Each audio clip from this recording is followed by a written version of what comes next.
irmãos de Jesus, companheiros no ideal espírita. É sempre motivo de alegria e satisfação podermos estar em Polônia, no apóstolo de Jesus. E nós o fizemos atendendo uma solicitação muito generosa e carinhosa do companheiro Chibi e da sua esposa Mara. Nós temos aí algumas ocupações neste dia e a gente vai trabalhando na casa, conforme a gente vai estudando e vai procurando enfatizar esses estudos, as oportunidades de trabalho aparecem, como deve estar aparecendo com os senhores, com aqueles que aqui estão.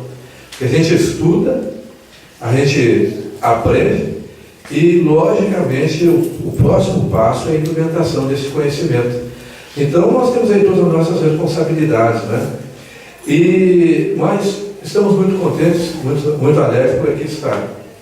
E nós vamos fazer aqui uma troca de ideias, uma conversa acerca da reencarnação. A reencarnação nós vamos pegar no Livro dos Espíritos, nós temos aí uma parte bastante que trabalha, porque é um dos pilares da doutrina espírita. Mas notadamente na pergunta 132, 166 A, B, C e 167 trata enfaticamente da reencarnação, do mecanismo da reencarnação. E nós também temos, a respeito do móvel da reencarnação, né, a ótica do aprendizado, das dificuldades, do fundamento dos problemas na nossa vida como material de aprendizado. E nós vamos ver no capítulo 5º do Evangelho segundo o Espiritismo, bem-aventurado os aflitos. E teremos alguma coisa também no Consolador. Mas é um assunto que nós estudamos, nós trabalhamos e até temos conhecimento, porque qualquer um de nós que nos elencamos dentro da doutrina espiritualista sabemos o que é a reencarnação e acreditamos. Porque quando você pensa além da matéria, que haja vida além da matéria, que haja uma existência além da matéria, dependendo da designação religiosa e da forma como é abordada, já é, por si só, conceituado como espiritualista.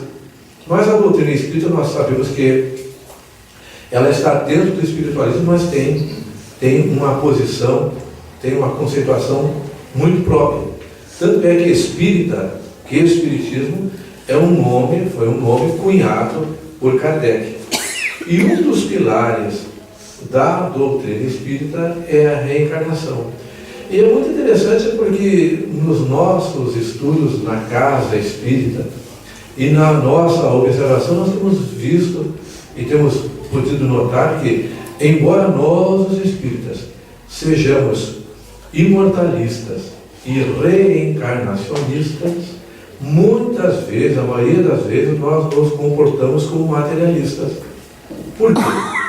Porque nós achamos que os nossos problemas, que as nossas dores, que as nossas preocupações devam ser resolvidas aqui e agora, e mais, no tempo e da forma como nós desejamos.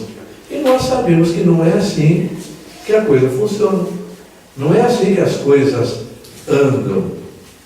E a doutrina, buscando no Evangelho, nos ensina, nos fala da tolerância, da resignação, da compreensão. E esse aspecto religioso ele vem consolidado pela fé raciocinada, né? Pela reencarnação.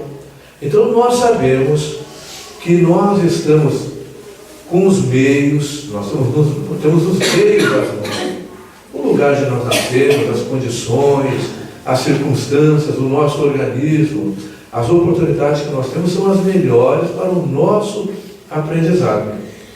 E que nós podemos, alicerçados por esta fé e por este conhecimento, dar à nossa vida um andamento diferenciado daqueles que não possuem religião ou que não tenham esse entendimento da vida. Então nós devemos ou deveríamos ter uma outra atitude, um outro comportamento frente às dificuldades. E nós nos revoltamos com as dores, com as dificuldades, com as debilidades que visitam o nosso envoltório, o nosso corpo físico, com as frustrações advindas das dificuldades, dos problemas de ordem pessoal, de ordem econômica, de ordem familiar, e nós nos atribulamos, nós nos preocupamos. E quando nós nos dirigimos para este caminho, nós desarmonizamos-nos. E aí nós passamos a ter problemas de ordem espiritual, de ordem psíquica, e que no decorrer do tempo vem somatizando. E então essas deformações, essas anormalidades psíquicas, emocionais, elas atingem o nosso organismo, acabam somatizando. E aí nós temos variados problemas. Hoje nós temos visto a medicina trabalhando, profissionais da área nos esclarecendo, da medicina, da psicologia, da psiquiatria, falando que a maior parte dos nossos problemas, das nossas doenças, elas vêm de ordem emocional. São as doenças gastrointestinais, são alergias. Então, são muitos problemas que nós trazemos em função disso. A gente não para respirar, a gente não pensa, nós não nos organizamos. Quando nós começamos a trabalhar isso, e às vezes é necessário que passemos por dificuldades grandes aí para que nós possamos despertar para essa realidade. O nosso nervosismo, a busca desenfreada não resolve o nosso problema. Até aí nós nos socorremos do ditado popular, que diz assim, que eu quis fazer um beija-flor e fiz um morcego. Coloquei os pés pelas mãos. Porque quando eu estou atribulado, quando eu estou nervoso, irritado, fora daquele senso, normalmente as soluções que eu encontro para o problema não são as melhores, não são as mais adequadas. E ao invés de resolver o problema, muitas vezes até dificulta, até complica. Então, deriva para maiores dificuldades. Então, quando a gente volta, começa a pensar, começa a ver no contexto, não só no aspecto pessoal, e é um foco que a religiosidade, que a doutrina espírita trabalha muito. Porque nós temos o cuidado de olhar as coisas, os problemas e o mundo a partir dos nossos desejos, dos nossos interesses. E o Evangelho nos ensina, nos conclama a transcendermos o pessoal, o individual. Quando nós vamos crescendo, desenvolvendo, nós vamos cuidando, nós vamos vendo o contexto, o coletivo. E aí nós deixamos de nos colocarmos à frente dos nossos interesses. Logicamente, cada um de nós temos a nossa parcela de responsabilidade, nós temos os nossos compromissos, temos algumas coisas que cuidar, porque primeiramente nós cuidamos das nossas necessidades, das necessidades primárias, para que depois a gente possa trabalhar. Mas você cuidar das suas necessidades, ater-se, porque começamos conosco, o aprendizado é conosco. Então, eu cumprir com meus compromissos, o meu trabalho, o meu cuidado com a família, com aqueles que estão à minha volta. Mas isso não me exime de pensar no contexto. E o Evangelho já nos mostra esse aspecto da fraternidade que nós devemos e começamos a cultivar desde já. Então, quando nós passamos a pensar que nós somos um dos muitos filhos de Deus, um dos muitos irmãos de Jesus, a conotação torna-se diferente. Deus não ama mais a mim do que o outro companheiro que se encontre ao meu lado, convivendo, passando por experiência, seja na condição de parente, de familiares, seja o que for. Deus ama indistintamente a cada um de nós. E se acaso nós encontramos dificuldades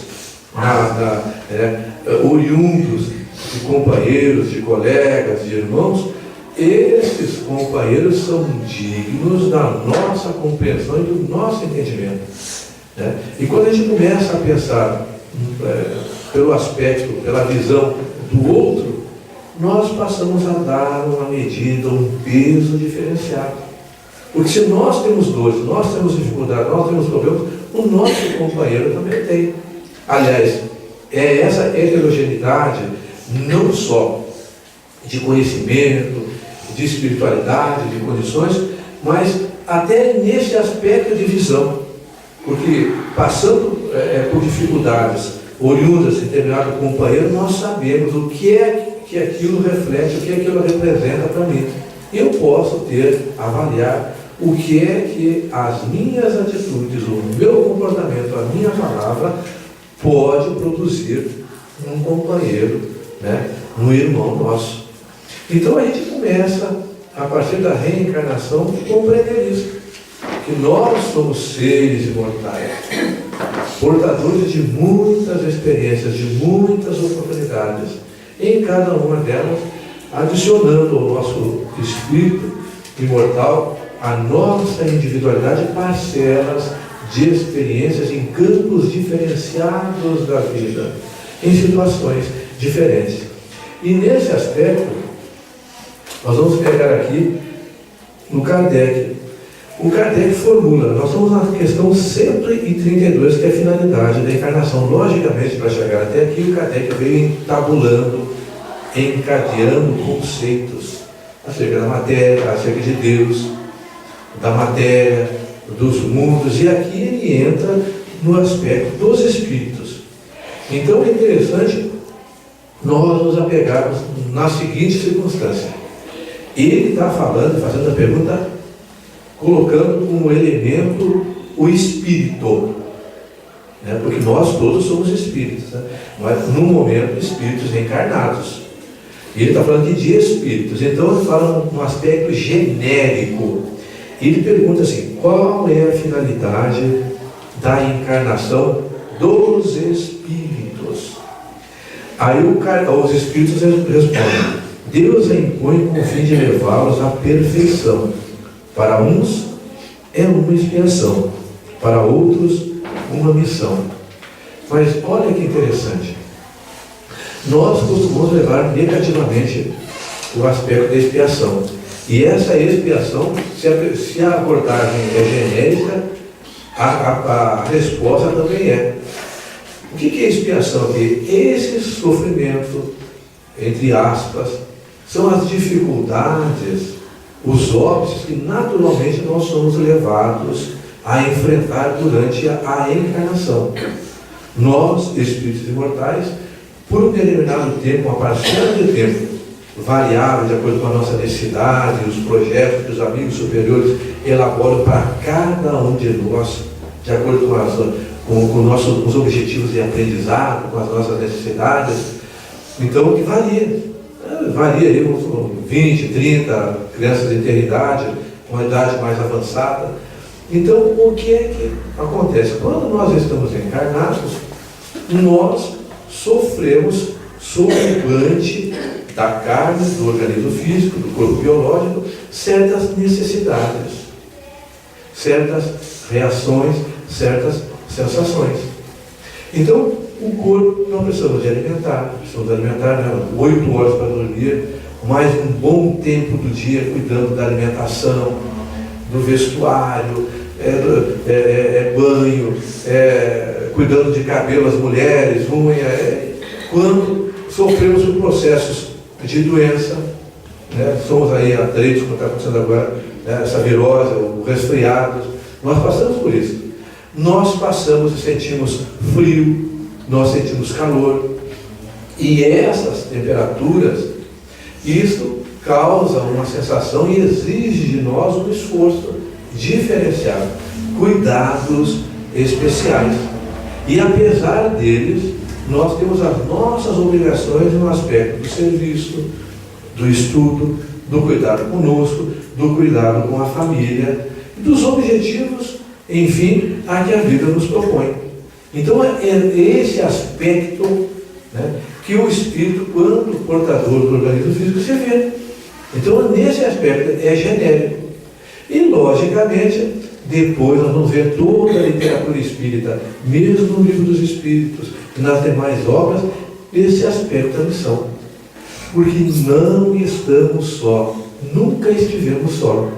A vida, a nossa encarnação é produto e trabalho de estudos, de projeto, dedicação de amigos e companheiros espirituais, né, que velam pelo grupo familiar, velam por cada um de nós.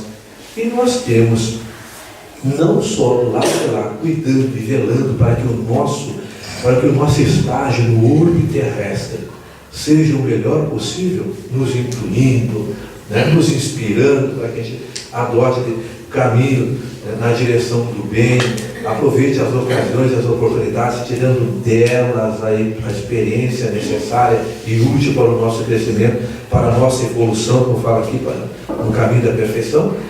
Não só do lado de lá temos esses amigos, mas aqui mesmo. E muitas vezes nós pensamos que os grandes missionários são aqueles dotados de cargos, de posições relevantes. Muitos desses missionários estão aí entre nós, mostrando na vida simples, em circunstâncias normais, postura de vida, comportamento, na ética, na moralidade, na dedicação ao trabalho e aos companheiros. E isso nos variados aspectos da vida, no científico, no religioso, no filosófico, no campo das artes. Não vê esses elementos aí que são baluartes, né, simplórios ao nosso lado. Logicamente que os existem também missionários que têm uma posição mais relevante e visível. Quem de nós não nos recordamos aí de Irmã Dulce, de Maria Teresa, de Chico, e para falarmos aqui mais próximo e mais perto de nós. Nós vamos alongando para Gandhi, para outras figuras.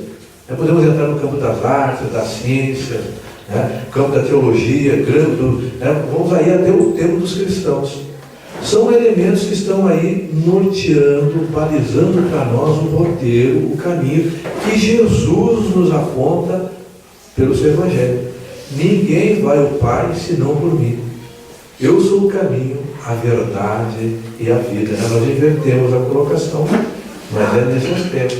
Ninguém vai ao Pai senão por mim. Então ele nos mostra, ele nos aponta no seu ensinamento, a sua postura e a sua conduta, né, nos mostraram e exemplificaram isso, e além dele vêm companheiros ao nosso nível, do nosso meio, carregando dificuldades e problemas assim como nós, e mostrando. Nós vamos ver a irmã Dulce extremamente doente e incompreendida, e nada disso, dos problemas que ela teve, né, foram óbices para que ela pudesse desempenhar o trabalho dela. Chico também, mudando de cidade, saindo da família, como nós vimos no filme, né, e incompreensões, até traições por parte de certos amigos, no sentido de não compreenderem a tarefa, né. Então, mas seguiram à frente, dando para nós aí uma lição e um chamamento de que, seja o problema que for, que nos visite, a bênção, o problema, a incompreensão, a solidão, os meios adequados para que nós possamos trabalhar, nós temos condições, sim, de apesar disso. E muitas vezes esse apesar é o diferencial, porque em outras encarnações podemos ter tido facilidades, condições e não soubemos usar, né, ou não fizemos uso. E hoje pedimos e fomos aconselhados a exercitar esta força de vontade. E quando eu quero, eu vou.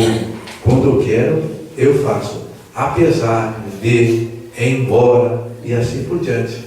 Então, esse é para nós a busca da perfeição. Então, estamos aí cercados, nós passamos por essas dificuldades que nos conclamam a um posicionamento diferente em frente à vida. E temos dentre nós companheiros em missão de exemplificação, de trabalho, de esclarecimento, como se fossem irmãos mais velhos nossos, nos estendendo os braços, o conselho, a palavra amiga.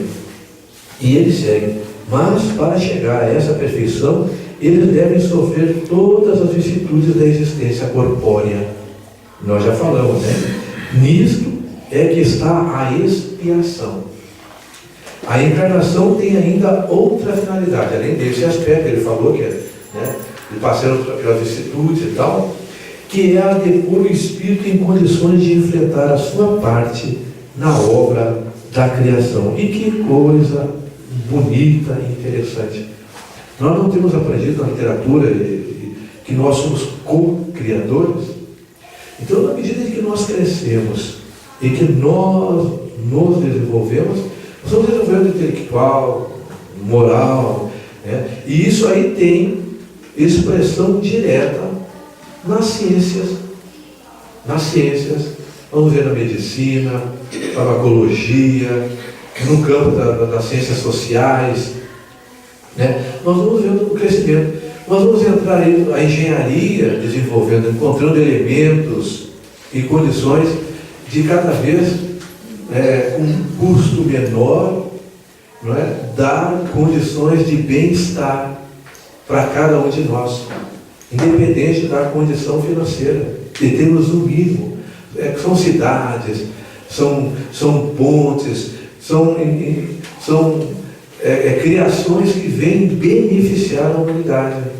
E se nós vamos ver aí o crescimento, nós vamos crescendo. Crescemos individualmente, crescemos coletivamente e materialmente nós vamos modificando o orbe também.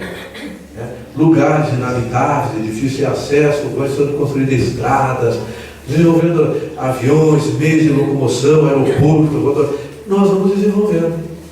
É lógico que com acertos e alguns senões. Acabamos interferindo na natureza e a gente mesmo vai corrigindo. Um aspecto do progresso na área moral é a preocupação nossa hoje, da humanidade, de uma forma geral, com a ecologia, com os oceanos, né, com os mares, com os rios, com as florestas, com os animais, com o ar, não é? Então, isso significa o nosso crescimento. Nós vamos crescendo com passos diferenciados e a inteligência, a tecnologia um pouquinho à frente, voltamos atrás, refazendo, recompondo. Então, nós somos os artífices, né, daquela pedra maravilhosa que todos seremos um dia em estado de perfeição. E nós vamos estar trabalhando, talhando, né, esta pedra bruta. E ao mesmo tempo que a gente talha individualmente, cada um de nós auxiliamos para que os outros cresçam e se desenvolvam como os outros nos auxiliam. E todos nós influenciamos no meio. Então progredimos. Porque nós vamos ver que o espírito, para desenvolver, precisa do aspecto material, que é dividido em duas partes, que é o orbe, que é o planeta físico, e que é o corpo físico. Então, o orbe é que agasalha o nosso organismo físico, desenvolve o orbe, desenvolve o organismo físico e desenvolve o orbe. Então, nós somos partícipes, nós somos co-criadores. É para executá-la que ele toma um aparelho em cada mundo, em harmonia com a matéria essencial do mesmo, a fim de ele cumprir daquele ponto de vista as ordens de Deus. E aqui, como ele está falando em espírito, ele está falando dos vários mundos. Isso nós já aprendemos, né? Que existem vários mundos, entre outros planetas, como abaixo de nós, né? Mundos primitivos. Existem outros planetas, né? Que no mesmo padrão nosso, né? Que é de expiações e provas, nós estamos aí num passo bem adiantado para o mundo de regeneração, e mundos felizes. E em cada mundo desses, nós vamos ter o espírito vai ter um organismo adequado àquele meio. Logicamente, o organismo físico do mundo primitivo deve ser um organismo mais configurado. Não é?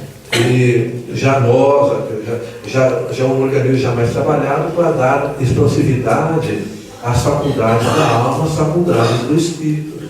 Os mundos de regeneração, onde o bem é a maioria, onde o bem se sustenta, outro tipo de organismo. Então, em cada mundo, nós teremos um organismo adequado àquele meio. É assim que, por uma lei admirável de sua providência, tudo É assim que tudo se encadeia. É um meio de progredir e de se aproximar dele. É assim que, por uma lei admirável de sua providência, tudo se encadeia, tudo é solidário na natureza. Então nós estamos vendo aqui na questão 132, então a abordagem do Kardec no aspecto genérico, falando do Espírito, né? Então, que é a perfeição. Então, a finalidade da encarnação do Espírito é o progresso e a perfeição, porque através da encarnação, através do meio físico, nós vamos desenvolvendo, né? Nós vamos aprendendo, nós vamos nos lapidando. Na 166, nós atropelarmos aqui, na 166, ele vai tratar, Kardec, já sob a ótica do encarnado. E isso aqui é muito interessante, a gente até brinca com os meninos, com a molecada lá, é o seguinte, lá nós vemos sobre o Espírito, agora aqui é a visão daqui, é de baixo para cima. O Kardec perguntando, né, junto conosco, sobre a nossa ótica, aos Espíritos acerca da reencarnação. Lá nós vimos reencarnação, né, então que é o princípio, né, pelo qual o Espírito adquire o conhecimento. Agora, a reencarnação são as diversas experiências, são as diversas oportunidades que o mesmo Espírito, o mesmo indivíduo tem de frequentar o orbe em personalidades diferenciadas, logicamente em corpos diferentes, por isso a reencarnação, diferente de ressurreição, reencarnação, cada existência, um corpo num lugar diferente, num meio diferente, circunstâncias e situações diferentes e até sexo diferente. Então, o Kardec faz uma pergunta falando da pluralidade das existências, né? As muitas existências. A alma que não atingiu a perfeição durante a vida corpórea, como acaba de depurar-se? E a gente brinca porque, bom, já que eu tenho que encarnar, não tem jeito, eu tenho que encarnar para me progredir, então que seja rápido, que seja pouco. A gente já quer sintetizar, acabar logo o negócio. Então a pergunta é essa. Bom, a alma que não atingiu a perfeição durante a vida corpórea, como acaba de depurar-se, supondo que nós pudéssemos adquirir essa perfeição e o conhecimento numa encarnação. Olha a resposta. Submetendo-se à prova de nova existência, dizem os Espíritos. Então tenho que voltar. Na 166b ele retorna a carga. Como ela realiza essa nova existência? Pela sua transformação como espírito, já querendo jogar a bola para lá. Como espírito, olha a resposta. Ao se depurar, a alma sofre sem dúvida uma transformação, mas para isso necessita da prova da vida corpórea. Aí ele, na 166, ele diz: a alma tem muitas existências corpóreas. Bom, já tem, se ele voltou, que tem que encarnar, mas isso aí, tem muitas vidas corpóreas. Olha a resposta: sim, todos nós temos muitas existências. Os que dizem o contrário querem manter-nos na ignorância em que eles mesmos se encontram. Esse é o seu desejo. Nós estamos falando aqui de século XVIII. E tinha uma dificuldade muito grande no entendimento disso. E falava lá da ressurreição, e tinha ideia de inferno para nós entrarmos noutra seara, né? Que você desencarnava, entre aspas, morria, você ia para aqui, para lá ou para lá. Então ele está falando que não, né? Que quem ou não sabia ou queria manter em erro, né? Quem falava isso. Bom, então tem. Ele volta mais uma vez na mesma pergunta, na linha C, retornando a carga. Ele já pegou a letra A, a letra B e sintetizou, porque o Kardec era um pedagogo, ele era professor, era um homem de ciências, um homem de letras, e dotado de uma capacidade muito grande. Nós temos escutado, temos visto na literatura que foram muitas encarnações de preparo para esta missão. E é interessante que nós até vimos, um dia desse para trás, os companheiros de Minas Gerais, Haroldo e Wagner, tratando desse assunto, comentando desse assunto. Nós sabemos que quem responde, quem tratou do Pentateuco foi o Espírito da Verdade. E hoje já é notório, a gente sabe que o Espírito da Verdade é uma pleiade de espíritos que trabalham com Jesus no desenvolvimento e no progresso do orbe. Foram eles que começaram desde o início, e vieram com Moisés até chegar aqui, culminando com a doutrina, porque a doutrina ela é maturidade.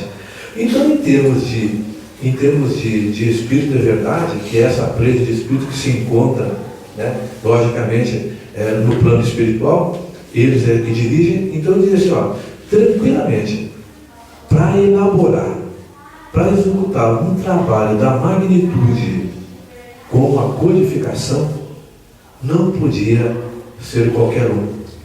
E a gente já tinha ouvido notícias, e é lógico que vai buscando nas outras obras, que Kardec teve muitas encarnações preparatórias. Nós vamos ver aí que teve até figuras para trás, e tranquilamente, ele, para fazer e desempenhar o trabalho dele, tinha que ser elemento, um dos integrantes desse Espírito de Verdade. Porque tinha que ser alguém do padrão, em termos de conhecimento, de moralidade, de capacidade, que pudesse trabalhar, que pudesse convergir para o ambiente físico esse cabedal de conhecimento. Porque já pensaram, pensemos nós, um grande músico, um exímio músico tocando, por exemplo, um violino, muito rústico, muito elementar e desprovido das melhores condições. Dificilmente conseguiria ele colocar ou exprimir por esse instrumento toda aquela capacidade, aquele cabedal de conhecimento, aquele desenvolvimento artístico, a sua sensibilidade naquele instrumento. Então haveria de ser alguém que estivesse muito alinhado, muito integrado nessas ideias, nesse ideal para desempenhar. Porque o Kardec ele é sensacional.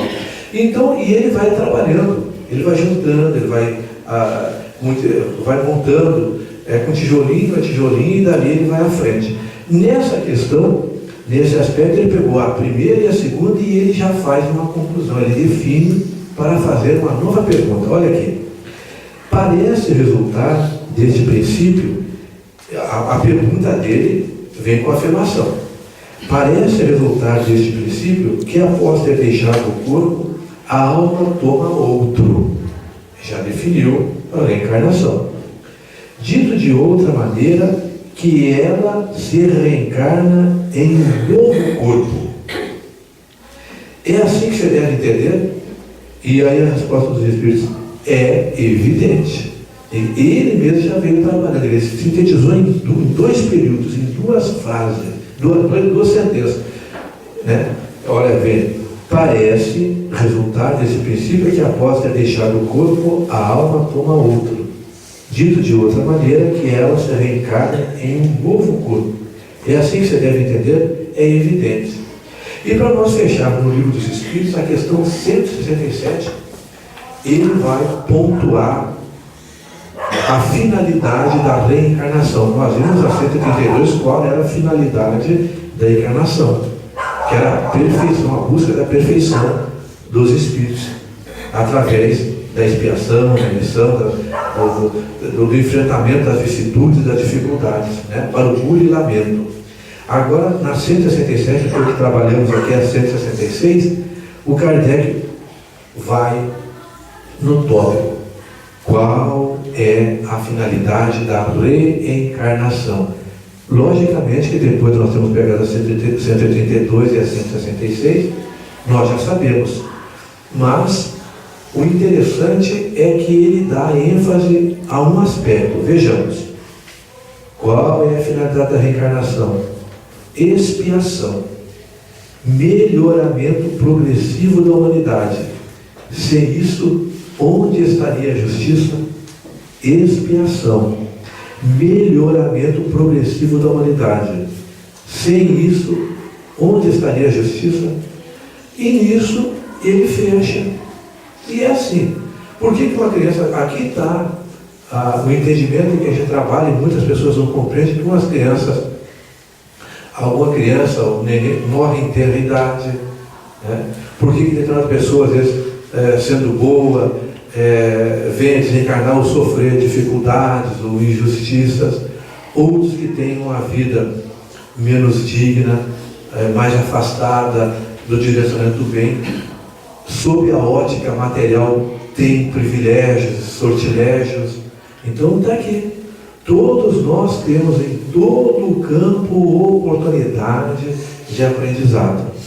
Então, sem isso, onde estaria a justiça divina? Então, tudo o que nos acontece tem uma razão de ser, porque Deus é justo e infinito na sua misericórdia e na sua sabedoria. E como ele falou aqui de expiação, e nós começamos na 132 definindo expiação e missão. E na reencarnação ele começa a taxativo de expiação. E expiação que é o móvel do progresso da humanidade. A pergunta aqui, a 67, ela é genérica, né? De novo, ela falou, ele vem na 67 trabalhando do indivíduo, né? A necessidade, e a 167 ele fala de uma forma genérica, falou da humanidade. Sem isso, onde estaria o progresso da humanidade? Porque nós crescemos em humanidade. Não tem um ditado oriental, eu não me lembro de onde, que fala que quando uma borboleta do outro lado, no Oriente, bate a asa, nós sofremos a consequência aqui. Tem uma frase de um grande espírito que fala aqui: quando um espírito cai, quando um homem cai, a humanidade toda cai com ele. Quando um homem se levanta, a humanidade toda se levanta com ele. Então o interessante é que nós não crescemos, nós não progredimos sozinhos. Nós não somos felizes sozinhos. Nós não conseguimos. A nossa felicidade está sempre relacionada com os nossos companheiros. Né? É um sentimento que ele vai além de mim, além de cada um de nós. E quando ele falou aqui de expiação, a gente somos limitados em termos de conhecimentos. A gente procura estudar, mas temos limitações. Mas eu não conheço passagem nenhuma que defina melhor expiação e provação do que o Emmanuel neste livro Consolador. E é na questão 246. E ele pergunta assim, então o subtítulo é provação. Provação. E ele pergunta assim, os amigos, os companheiros que compartilhavam com o Chico, então foram fazendo perguntas, foram alinhavando por temas, por assuntos, e eles fizeram. E o Emmanuel, depois pela pena de Chico Xavier, acabou respondendo. Então, uma das perguntas que foi feita na ocasião é: qual a diferença entre provação e expiação? E uma coisa que às vezes nos incomoda o entendimento de uma para a outra. Aí ele responde: a provação é a luta que ensina o discípulo rude e preguiçoso a estrada do trabalho e da edificação espiritual. A expiação, a aprovação é a luta que ensina o discípulo rude e preguiçoso a estrada do trabalho e da edificação espiritual. Esta aí, ela serve muito para nós. Serve muito para nós. Porque, segundo os Espíritos, segundo o livro dos Espíritos, nós primeiro desenvolvemos intelectualmente. O conhecimento nos visita primordialmente. Na sequência, nós vamos desenvolvendo o aspecto moral. É quando eu começo a empenhar, a empregar esse conhecimento, esse entendimento na minha conduta, na minha postura. E às vezes, nós, dizem os Espíritos, que estagiamos aí por muitos, nós os Espíritas, que somos designados como trabalhadores da última hora, né? Estamos tendo um contato direto, direto da realidade da vida, da verdade, para que nós venhamos a assumir uma postura diferenciada na vida. Segundo os Espíritos, nós estagiamos aí para as outras religiões, por vários países e complicamos. Tendo conhecimento, tendo entendimento, nos complicamos. E hoje temos a oportunidade de finalmente empreender este conhecimento em atitude, em comportamento. E está aqui. Nós não podemos chegar no plano espiritual e dizer, mas eu não sabia, eu não me recordava, eu não tinha. Temos, palestras, são livros, são estudos, hoje até filme que transcende aqueles que são espíritas. Nós temos filmes aí, né? Então não tem por onde, né? Então nós, na maioria das vezes, somos preguiçosos e rudes. Se nós não tivéssemos a nossa parcela de cobrança íntima, né? Se nós tivéssemos problemas e coisa e tal, nós estaríamos em casa olhando lá a novela, olhando um filme, tranquilão, mas não. As dificuldades e os chamamentos íntimos já nos colocam, não, eu preciso, além do meu corpo, além do meu trabalho, cuidar do meu corpo, do meu trabalho, eu preciso de algo mais. Eu preciso do alimento espiritual. Eu preciso, e é onde viemos nos reunir na casa, onde buscamos, né, na literatura, nos estudos, nos ensinos da doutrina e do Evangelho, o alimento que nos fortalece, que nos ampara, que nos dá condições de enfrentarmos as dificuldades. E ainda com ele, nós muitas vezes não vai cada balançar. Já pensou se nós estivéssemos afastados? Então, é aquele aguilhão mesmo. Então, a aprovação é isso. São pequenas dificuldades pelas quais nós temos passado, né? Porque ela diferencia-se da expiação. A expiação é a pena imposta ao malfeitor que comete um crime. Ora, a expiação é a pena imposta ao malfeitor que comete um crime. Aqui, ele entra especificamente no que nós falávamos no início da nossa conversa. Nós nos desarmonizamos, nos afastamos, às vezes, do bem, do caminho, né? E por isso que tem até pecado, vem de pecos, pé torto, né? Que o caminho, o pé sai do caminho, né? O pé torto, o pecado, saiu do caminho. Então, quando nós saímos do caminho, nós infligimos aí dificuldades para nós e muitas vezes a companheiros que estão do nosso lado. E aquilo não é Deus que nos cobra, não. Nós temos a necessidade de acertar aquilo.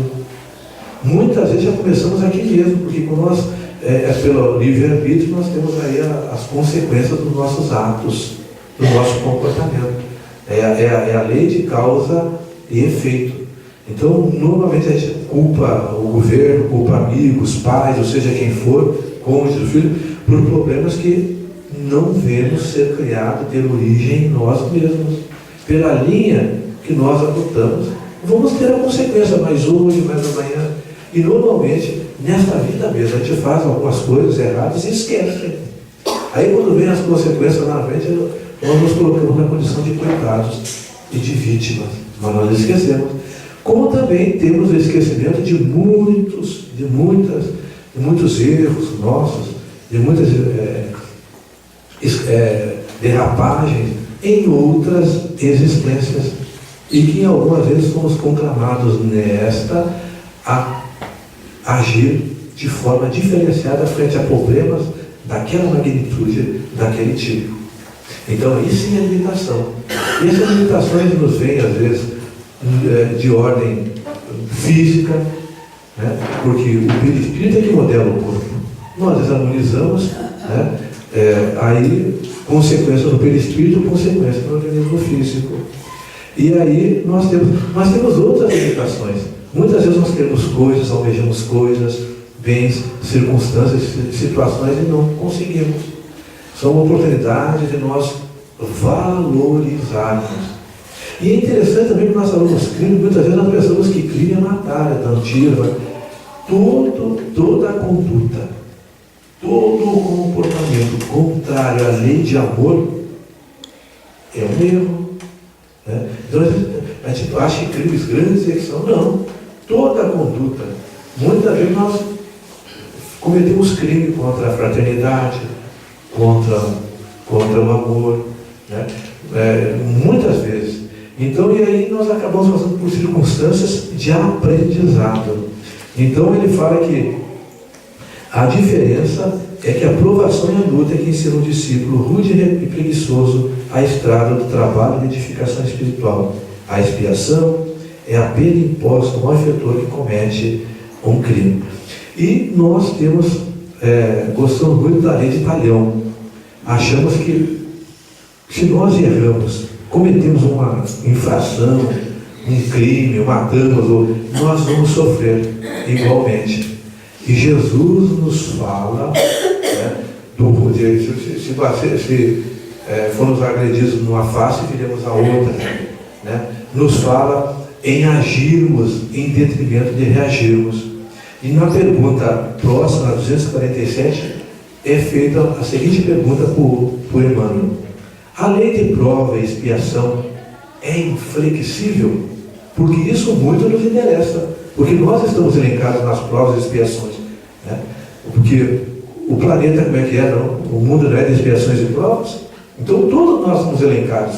Olha a resposta: a lei de prova e expiação é inflexível? A resposta é a seguinte: os tribunais de justiça humana, apesar de imperfeitos, por vezes não computam as penas e não beneficiam os delinquentes com o sursis. A inflexibilidade e a dureza não existem para a misericórdia divina, que conforme a conduta do Espírito encarnado, nossa, pode dispensar na lei em benefício do homem, quando a sua existência já demonstre certas expressões do amor que cobre a multidão dos pecados. Tem um companheiro nosso que brinca, que se o malfeitor soubesse como é bom fazer o bem, ele deixaria por interesse de fazer o mal para usufruir desse bem. Então todos nós, quando tendo a oportunidade de reverter o nosso caminho, a nossa experiência, a nossa experienciação, pelo trabalho no bem. Trabalho que começa comigo mesmo, na modificação, na minha transformação, e que me leva a respeitar e compreender o meu próximo no nível de desenvolvimento e de progresso dele, auxiliando, amparando. E aí estamos nós aí, podemos fazer o bem na nossa casa, com os nossos amigos, ir além daquilo que é o necessário. Ela não está no Evangelho que se te pedirem a roupa, dar-lhe a capa, se pedir para andar 1000 metros, ande 2. E é esse aspecto. Então nós podemos trabalhar dentro da nossa família, fazer além daquilo que nos é obrigado, além daquilo que nos é necessário. Quando eu vou além disso, é o amor. Temos oportunidade de trabalhar na casa, nas várias frentes que a casa nos fornece, sendo útil ao nosso semelhante, aproveitando o nosso momento de descanso, de lazer, a oportunidade que nos resta. Este é o exercício que nós começamos a desenvolver. E começamos por obrigação, possamos a desenvolvê-lo por amor. Então, e este é o amor que cobre a multidão dos pecados. O nosso tempo se esgotou. Eu queria só lembrar os senhores no capítulo 5 do Evangelho segundo o Espiritismo, Bem-aventurados os aflitos. Nós vamos ver a colocação no item 8 e o item 9. No item 8, só primeiro aqui para vocês verem: as tribulações da vida podem ser impostas aos espíritos endurecidos ou demasiado ignorantes para fazer uma escolha consciente, mas são livremente escolhidas e aceitas pelos espíritos arrependidos que querem reparar o mal que fizeram e tentar fazer o melhor. O harmonista, nossa conversa foi nesse aspecto, E no 9 diz assim: não se deve crer, entretanto, que todo sofrimento por que se passa neste mundo seja necessariamente um indício de uma determinada falta. Trata-se frequentemente de simples provas escolhidas pelo Espírito, que para acabar a sua purificação e acelerar o seu adiantamento. Assim, a expiação serve sempre de prova, mas a prova nem sempre é uma expiação. Então, para nós lembrar, nós colocamos às vezes muito vídeo, olha, eu joguei pedra na cruz, eu devo ter errado muito. Não, muitas vezes nós escolhemos, e são oportunidades de aprendizado.